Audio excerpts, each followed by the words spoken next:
dưới chân ai. Ngàn năm trước thêm vài ngàn năm nữa, kim cương tỏa bên đài Pháp còn kia. Mùa thu ấy tôi về vùng thánh địa, bước hiền hành theo nhị dấu chân xưa. Thiền cho biết tâm ta thà vĩnh viễn, sau ý hành không đồng hành là đây.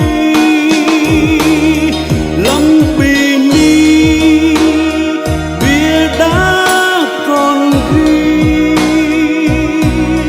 Bồ Đề Đạo Tràng thiền quan nhớ không quên. Pháp luân xưa vang rèm đi tám nẻo,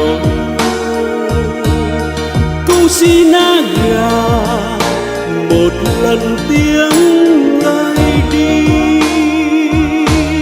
Mùa thu ấy tôi về vùng đất Phật, lá Bồ Đề rơi rụng khuất chân xưa.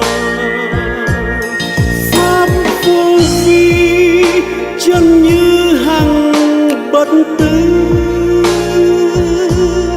pháp to thiền định huệ của Như Lai.